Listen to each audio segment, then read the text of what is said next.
So let's start to dig in then. The two main areas we're going to cover are the ad formats and then the targeting. And there are 4 types.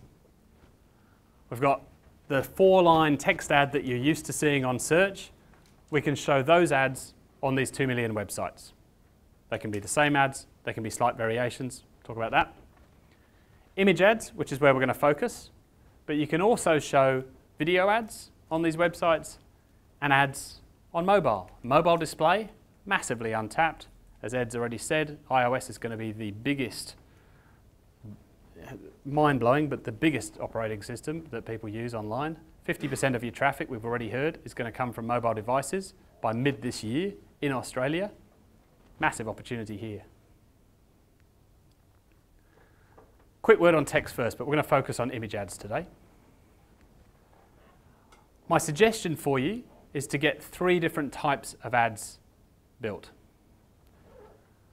First one's easy. Grab your best search ad. You know what's working, you're split testing, you're doing all that stuff right over on search.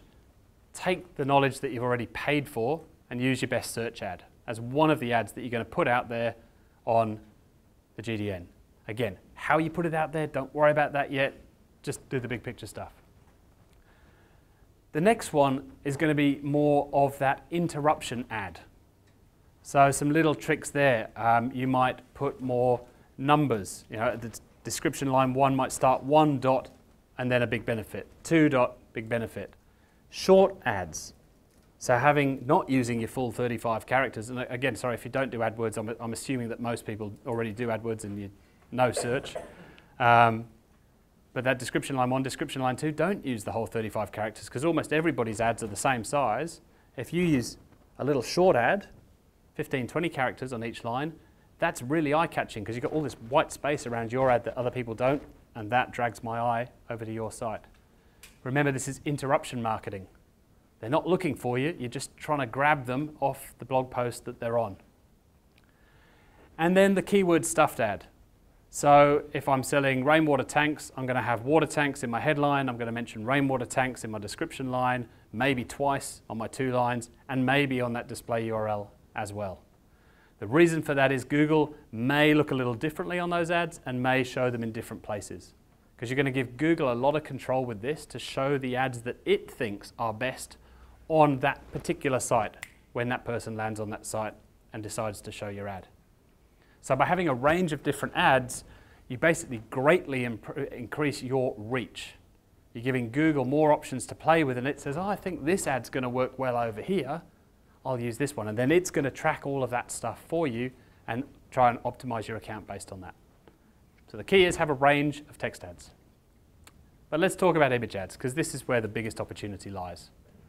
A lot of people have text ads running on the display network by mistake, because they haven't figured out that little tick in the campaign settings that splits your campaigns in half and stops your ads showing on display as well as search. When you build a new, certainly the old way of building campaigns in AdWords, one campaign would be by default across both. Who knows what they'll do with enhanced campaigns? Maybe they'll roll back to this way. So there's lots of people running text ads on the GDN because they don't know that they're doing it.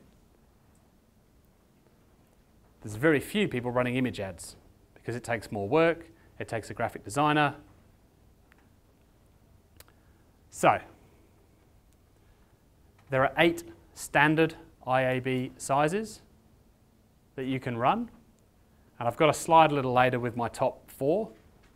But the 300 by 250, and it's always the x-axis first, 300 by 250 pixel ad. If you're only doing one size, stick with that. I'm not going to give you a big list of sizes. Your graphic designer should know what the standard sizes are. There's also this little bugger, 320 by 50 pixels. That's the mobile one. So when you go and get your pack of image ads done from your designer, make sure they give you a 320 by 50 image ad as well. Gives us a lot more places we can show your ads. And very, very few people go and build those. I'll talk about this a little later on, but the rectangle ads, we tend to get the best results from those. The leaderboard and the banner ad tend to be not so good. I think that's more because this sort of stuff tends to be right at the top or right at the bottom of a website, and as soon as you scroll, that's out the way. Whereas these ads tend to be right next to the content. The blog post wraps around that big rectangle ad on the right-hand side of the page, typically. And the skyscrapers, the narrow and the wide skyscraper, they tend to work pretty well, but there's less inventory of those out there. So you can go get those designed if you want, but there's not as many places that Google can put those. So typically that'll come later. And I'll give you our process for that a little later on.